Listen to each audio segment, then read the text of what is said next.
The multiverse of the Transformers is vast and expansive, so vast that multiversal beings have had to work on systems of classifying these different universes.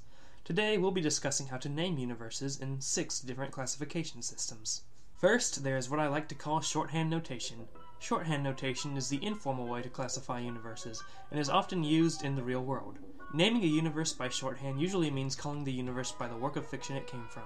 For example, the events seen in Michael Bay's Transformers franchise could be called the live-action Transformers films universe. It could also go by the movie universe, the Bayverse, or even the 2007 movie universe. Here, we see the main weakness to this system of classification. There is no standard way to name universes. This can create confusion. If someone calls something the Generation 1 universe, it would be difficult to tell if they were referring to the events shown in the American cartoon, the Japanese cartoon, the Marvel comics, or even the IDW comics. However, this form of notation has the strength of being easy to understand, as there is no real technobabble thrown in there.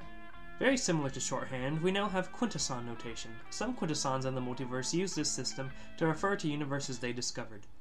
What the quintessons do is take the name that the first world they discover in that universe calls itself, and then it refers to the entire universe by that name. An example of this is Menonia in the Transformers Generation 1 cartoon.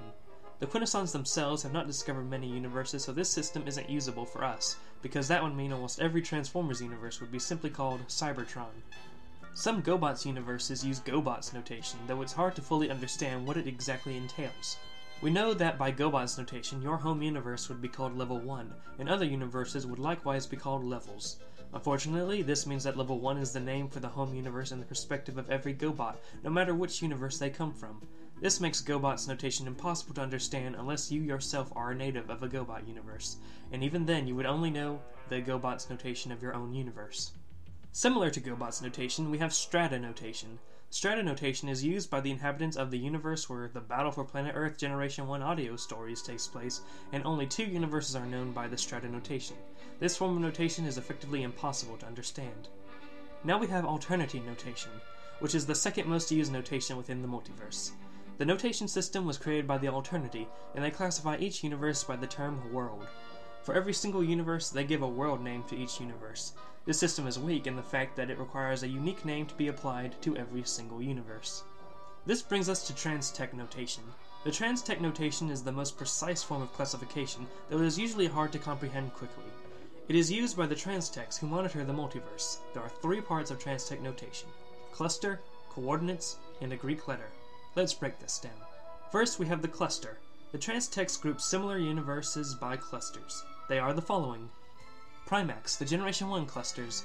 Primax clusters are generally older than other clusters and form almost half of the known multiverse. Viron, the 2001 Robots in Disguise clusters.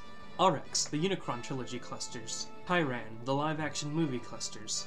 Malgus, the animated clusters. With a higher than normal interference wave range of 8.7 generated by the non-linear WY@ pulse functions, Malgus universe travel is very difficult. These clusters tend to run a century ahead of Viron and Tyran.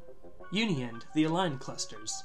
The Uniend clusters were originally formed on the border of the Transformers multiverse and the Megaverse, but it was ultimately still in the multiverse. The quantum membrane would eventually be punctured, which merged the Uniend universe into the multiverse. Fornax, the Creo clusters. Iocus, the Assorted Toys clusters. Nexus, the Trans-Tech clusters, which tend to be technologically ahead of the other universes. Quadwall, the clusters of the real world. The Quadwall clusters have strong barriers, only allowing trans-tech broadcasts to reach them. Inhabitants of the Quadwall cluster can often observe events in other universes through media like cartoons, movies, and comics. Yaeyest, the GoBots cluster, with a hyphen between Go and Bot. Simond, the Takara Tomy clusters on the border with the Megaverse. Gargant, the GoBots clusters. Lucas, the Star Wars Transformers universe with thin barriers to other universes in the Omniverse. Rovio, the Angry Birds Transformers universes. Zobiter, the Robotics universe. The second part of trans-tech notation is the coordinates. The coordinates align with the first appearance of the universe in the Quadwall universe. The first episode of Transformers was aired on September 17, 1984. The month of September is the 9th month of the year, and the first number in the coordinates is the month. So, first we have a 9. The next 2 numbers are the decade, and the decade of 1984 is 84. This gives us 984. After the decade, we input a decimal point. Following the decimal point, we put in the date, which is 17. Thus, the coordinates of Generation 1 cartoon universe is 984.17. Going back to the cluster, we know it would be a Primax universe. The third part of the Transtech notation is the Greek letter that corresponds to the form of media the universe first appeared in.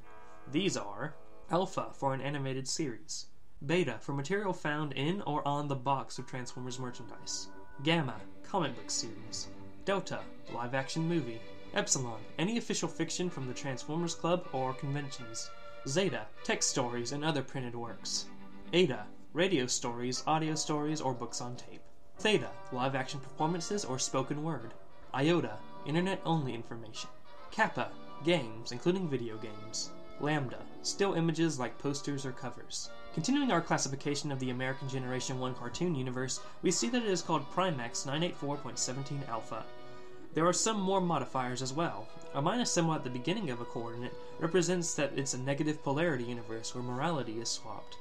If two universes came out at the same time, you would add two capital letters after the coordinates. These letters would be the initials of the creator of that universe. For example, David Bischoff wrote the story Lonesome Diesel the same day other stories came out. Thus, his universe in that story is RX 1104.30 DB Zeta. As you can see, Transtech notation is the most specific form of notation, and will continue to be the notation used throughout the series. Often, I will also use shorthand notation so that the story may still be comprehensible. That's going to wrap up our episode for today. Thanks for watching. Subscribe if you want to for more Transformers lore coming up, and have a good day, ladies and gentlemen. 自分らしくあるため誰にも譲れないパッション